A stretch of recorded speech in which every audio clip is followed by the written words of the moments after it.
Bonjour mes amis intuitifs. Eh bien aujourd'hui je vais aborder deux points qui sont très importants dans votre décodage et bien sûr après dans l'interprétation.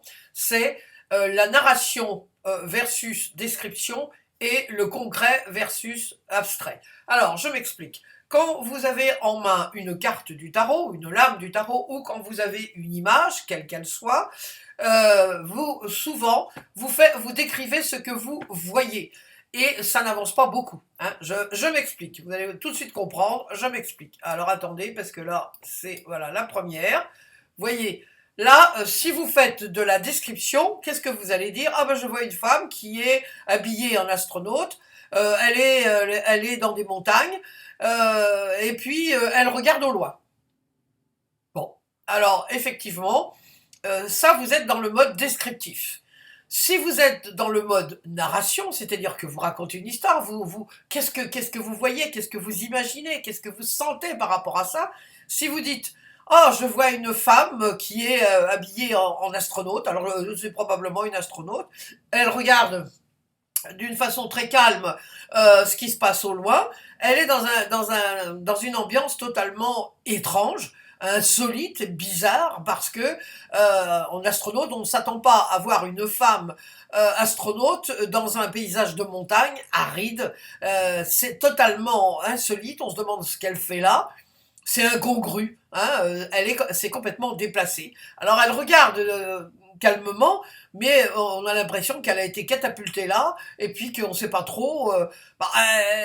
Elle n'a pas peur, non, elle n'a pas peur, mais elle se demande bien ce qu'elle fait là, et nous aussi d'ailleurs, on se demande aussi ce qu'elle fait là. Donc vous voyez, il y a une différence absolument incroyable. Enfin d'ailleurs, c'est diamétralement opposé. Quand vous décrivez la première chose, hein, quand on a décrit ce que vous voyez, une astronaute dans un milieu montagneux, et puis quand vous racontez l'histoire, vous racontez ce qui vous vient à l'esprit, ce que votre intuition, bien sûr, vous souffle. Alors si par exemple on avait posé la question, est-ce que mon entrevue demain avec mon avocat va bien se passer? Si vous décrivez la première, bon, on n'a aucune indication. Seulement à la deuxième, quand vous racontez une histoire, bon, bah là déjà c'est différent. On voit que c'est incongru, que là, vous avez souligné hein, que c'était incongru, que c'était déplacé, bizarre. Donc on peut raisonnablement penser que ce qui va se passer demain, bah, ça va vous paraître bizarre, incongru, même si il n'y a rien d'extraordinaire. Hein, elle regarde au loin, elle a l'air calme, mais elle est quand même bon. Alors on pourrait imaginer que vous allez vous sentir calme, mais dans une ambiance bizarre. Il va y avoir des choses bizarres qui se passent, et déjà ça vous donne une indication pour votre rendez-vous de demain. Alors on continue. Hein. Si voilà, alors la description. Eh bien, je vois une maison. Il y a ben, on présume, voilà, c'est les petits cochons, ils sont en train de manger.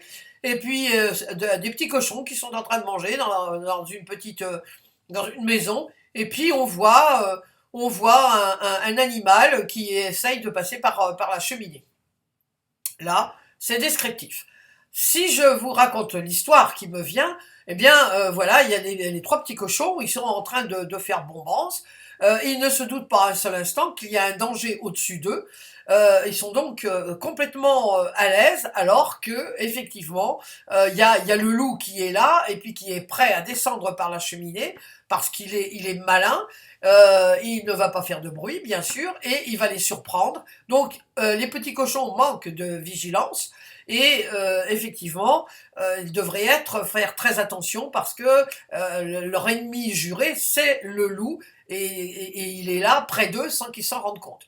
Alors si c'était la même question, hein, on continue la même question qu'auparavant, comment va se passer demain mon entrevue avec l'avocat, eh bien je dirais, il faut être vigilant. C'est très différent de là, la première, vous entendez bien que quand vous décrivez la cheminée, l'animal qui veut passer par la cheminée et trois petits cochons en train de manger, ça vous donne pas beaucoup d'indications, ça vous en donne même aucune. Alors que si vous dites qu'effectivement ils sont en train de faire bombance et ça, on se rendre compte qu'il y a un danger qui est au-dessus d'eux, qu'il faut être vigilant et qu'ils ont manqué de vigilance, eh bien là, ça va vous indiquer que demain, dans votre rendez-vous, il faudra être vigilant, faire très attention à ce qui se passe, probablement qu'il y a au-dessus quelque chose qui se trame. Vous n'êtes peut-être pas au courant pour l'instant, mais ce qu'on vous recommande, c'est donc la vigilance. Donc vous voyez que aussi bien dans ce cas-là que dans l'autre, le fait d'être dans la narration, de raconter une histoire, de voir tout ce qui vous passe par la tête, et n'ayez pas peur, ne vous censurez pas. Pardon, vous toussez, je tousse, ah, ça me fait tousser, vous le dites. Tout ce qui se passe à partir du moment où vous commencez votre jeu intuitif, hein, c'est-à-dire où vous avez dit que tout ce que vous allez dire va répondre à la question que vous avez posée, eh bien, même si vous toussez, bon, bah, il y a quelque chose qui va vous faire tousser, quelque chose qui va être un peu incommodant, peut-être. Quelque chose d'incongru, hein, par rapport ici, il y a quelque chose d'incongru, et ici, bon, il faut être vigilant. Donc, vous voyez, ça, c'est un point dans vos décodages, soyez très vigilants, vous aussi, là-dessus. Ne décrivez pas, ça ne sert à rien, ça ne nous avance absolument à rien de savoir ce qui se passe, qu'il y a un sapin, qu'il y a des fleurs, ici il y a de belles, comment dire, de belles montagnes, il y a un peu de neige, là il y a un trou, là, ça ne nous avance à rien. Donc c'est important d'être, vous êtes dans n'importe quel jeu intuitif, soyez bien vigilant là-dessus, c'est le moment de dire, soyez bien vigilant, allez dans la narration, hein, allez raconter des histoires, allez dites ce qui vous vient, dites ce qui vous vient spontanément. Vous savez bien que parmi les milliards de choses que vous pourriez dire, évidemment, l'intuition va aller chercher ce qui est nécessaire, enfin ce qui va répondre à votre question. Donc, soyez vigilants là-dessus. Alors le deuxième point que je voulais aborder, parce que ça je le vois très très fréquemment dans mes cours de tarot, c'est souvent quand vous avez devant vous une image, vous n'êtes pas suffisamment concret. C'est-à-dire que vous employez des mots qui sont bateaux, moi ce que j'appelle les mots bateaux. Alors par exemple, vous dites imaginons, ah, je vois le ciel, alors imaginons, imaginons, ah, le ciel est bleu, c'est merveilleux. Alors là, le ciel est bleu, c'est merveilleux, ça veut absolument rien dire. Pourquoi? Parce que ça va rien vous dire. Alors on est toujours dans l'histoire du, comment dire, la même question par rapport, comment dire, je le remets pour pas vous perturber, par rapport à l'avocat de demain, le ciel est bleu, c'est merveilleux. Pourquoi, hein, une chose qui est très importante, quand vous posez vous voyez, vous avez du mal à entrer dans vos sentiments, quand vous avez du mal à peut-être à inventer une histoire, pourquoi le ciel est bleu? Le ciel est bleu parce que effectivement, je sens que ça, tout autour, c'est le printemps qui arrive et avec le printemps tout fleurit.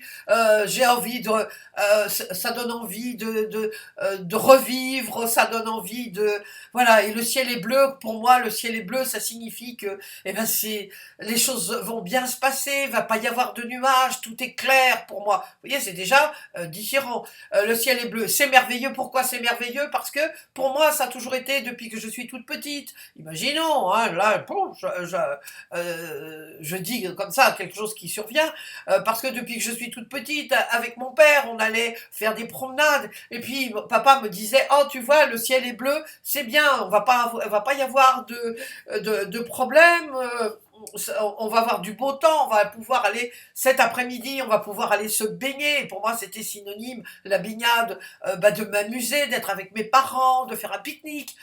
Vous voyez, donc allez-y, laissez libre cours à votre imagination, à tout ce qui sort. Et Dieu sait si. Bon, c'est pas la peine non plus d'en raconter 10 pages, mais je veux dire pourquoi c'est merveilleux, pourquoi c'est bleu. Vous voyez, donc restez dans le concret, parce que si vous n'êtes pas dans le concret, eh bien, quand vous allez, là on est dans le décodage, mais quand vous allez interpréter, vous allez dire, ah oui, le ciel est bleu, demain, le ciel est bleu, c'est merveilleux, avec votre avocat. Bon, alors on peut raisonnablement penser qu'effectivement ça va bien se passer. Mais pourquoi ça va bien se passer? C'est important de vous donner des indications. Le ciel est bleu, j'ai dit, parce que ça va nous permettre d'aller pique-niquer. Bon, on peut raisonnablement penser que la suite enfin pour laquelle vous êtes allé voir votre avocat, eh bien ça va bien se passer parce qu'il y a un pique-nique. Donc le futur, on va dire que le futur est plutôt bien parti. Vous voyez, vous avez donné plus d'explications.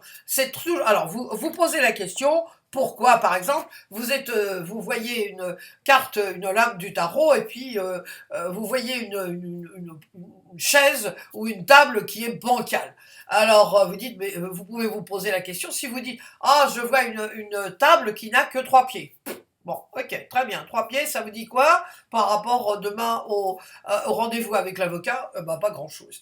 Alors que si vous dites, mais comment cette table peut-elle tenir avec 3 pieds? C'est bancal, à tout moment ça peut tomber, on peut pas mettre des choses dessus parce que effectivement ça risque à tout moment de se casser la figure, vous voyez? Donc là, par rapport au rendez-vous de demain avec l'avocat, il faudra là aussi faire attention parce que à n'importe quel moment, ce que vous pouvez dire ou ce que vous dire, ça peut se casser la figure. C'est pas stable, c'est pas. Il y a quelque chose qui peut se passer. Il y a donc un éventuel danger où là encore, on vous appelle probablement à faire attention à ce que vous dites et à ce qu'on vous dit. Bon. Alors, évitez les clichés, hein, ça, je veux dire, alors, ah, c'est cool, ah, c'est bien, bon, merveilleux, c'est bleu, c'est formidable. Pourquoi c'est formidable? Pourquoi vous dites ça va être formidable? Oh, c'est pas cool. Oh, c'est pas cool. Qu'est-ce que ça veut dire? C'est pas cool. Vous savez, aujourd'hui, c'est le mot à la mode, ou super. Hein, maintenant, c'est cool. Hein. Il y a quelque temps, c'était super, mais aussi, on dit aussi beaucoup super. Les jeunes disent aussi beaucoup super. Alors, c'est super, pourquoi? Qu'est-ce qui vous fait dire que ça va être super? Ah bah c'est super parce que alors imaginons ah oui là tiens on va reprendre l'image, hein, on va reprendre cette image là.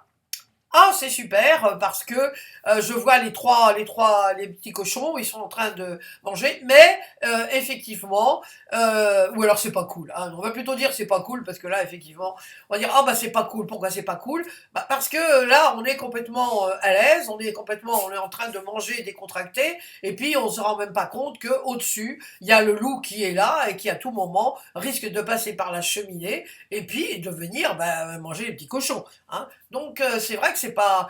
Ce qui n'est pas cool, c'est que au moment où on se croit vraiment décontracté, on peut profiter de la vie et tout, il peut y avoir un danger qui est là au-dessus de nous et on s'en rend même pas compte. Donc vous voyez, on repart dans l'histoire de l'avocat pour pas toujours être dans le même exemple. Eh bien là, vous pouvez encore là, vous avez des éléments. Le super ou le cool, pourquoi c'est cool, de quelle façon, qu'est-ce qui se passe, pourquoi c'est cool. Vous voyez, posez-vous toujours la question quand vous avez alors vous avez c'est super, formidable, très beau. Oh là là, je suis heureuse. Pourquoi? Pourquoi? Qu'est-ce qui vous rend heureux? De quelle façon? Qu'est-ce qui se passe qui fait que vous êtes bien? Et vous donnez des explications. Et là, vous aurez plus d'explications après dans votre interprétation. Le décodage est absolument essentiel, hein, et vous le savez. Donc, plus vous serez précis dans vos sentiments. N'ayez pas peur de faire appel à vos sentiments, à vos émotions. Oh là là, ça me rend triste. Ces pauvres petits cochons, ils sont là, et puis le méchant loup, là, il est là, il va leur tomber dessus. Les pauvres, ils sont là, tellement heureux, contents, ils ont bien travaillé, puis il y a ce méchant loup. Oh là là, je suis triste, j'ai envie de crier et puis de leur dire attention, attention, il y a un danger, il y a un danger. Donc là, pareil, toujours l'avocat, vous voyez, vous pouvez vraiment interpréter d'une façon beaucoup plus précise. Alors, employez des mots ou des explications. Quand vous dites quelque chose, soyez précis. Qu'est-ce que vous voulez dire? Vous savez qu'Einstein disait que quand on explique quelque chose, un enfant de 5 ans devrait le comprendre. Alors, souvent, nous, on dit des choses et on n'est pas sûr, tout à fait sûr, de ce qu'on veut dire. Donc posez-vous toujours la question, mais qu'est-ce que je veux dire là? Qu'est-ce que ça veut dire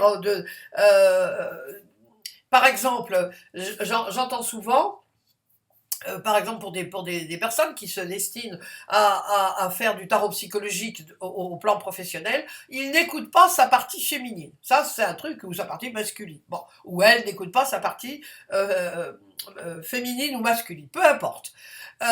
Qu'est-ce que ça veut dire? Un enfant de 5 ans, vous lui dites ça, il va vous dire, ça veut dire quoi la partie? Mais je suis une petite fille, je suis une petite fille. Un petit garçon va vous dire, je suis un petit garçon. Mais il va même pas rien vous dire, il va rien comprendre. Donc, ayez toujours en tête, qu'est-ce que vous-même vous voulez dire en décodant ça? Qu'est-ce que vous ressentez? Et laissez-vous aller. Donc, pour conclure, je vous dirais que pour faire de bonnes interprétations, l'important, hein, c'est pas la rose, même si je trouve que c'est important. Enfin, l'important, c'est vraiment d'être précis dans ce que vous dites, hein, de ne pas employer de termes bateaux, et puis d'être précis, clair et concret, et puis de raconter ce qui se passe, ce que vous voyez, ce que vous ressentez par rapport à l'histoire. Rappelez-vous, quelle que soit l'image que vous avez, vous voyez, là, j'aurais pu dire, oh ben là, je la vois, elle est tranquille, elle se dit, ben tiens, qu'est-ce que je fais là? Imaginons, j'aurais pu dire, faire parler la personne, oh là là, mais qu'est-ce qu'elle est là? Elle se dit, mais qu'est-ce que je fais là? Bon sang, vraiment, je suis complètement pas dans mon élément, mais enfin bon, il n'y a pas de risque. Moi, j'ai l'habitude d'aller dans les airs, d'aller dans la stratosphère. Je crois que c'est la deuxième femme qui est allée sur une navette spatiale. Enfin, je crois, je suis pas sûr, mais enfin bon, c'est une astronaute, ça c'est sûr. Donc elle est là, elle a vu déjà tellement de trucs. Bon, elle ne craint rien, elle n'est pas perdue, mais elle n'est pas dans son élément. Donc, vous voyez là, effectivement, vous avez encore d'autres éléments, des éléments complémentaires. Donc plus vous irez dans la narration, plus vous raconterez des histoires, plus vous direz tous vos sentiments, plus vous aurez, vous décodez de façon excellente, et évidemment après vous interprétez tout ce que vous avez dit va se rapporter à la question que vous avez posée. Donc voilà, si vous avez des questions par rapport à ça, des petits trucs que vous n'avez pas tout à fait bien compris, ou que vous voulez que j'explique un peu mieux, ou s'il y a des choses par rapport à l'intuition que vous souhaitez que j'explique en vidéo, ou enfin que je fasse une vidéo sur le sujet, n'hésitez absolument pas à me laisser votre message sur le blog. Hein. Je réponds toujours aux commentaires qui sont sur le blog.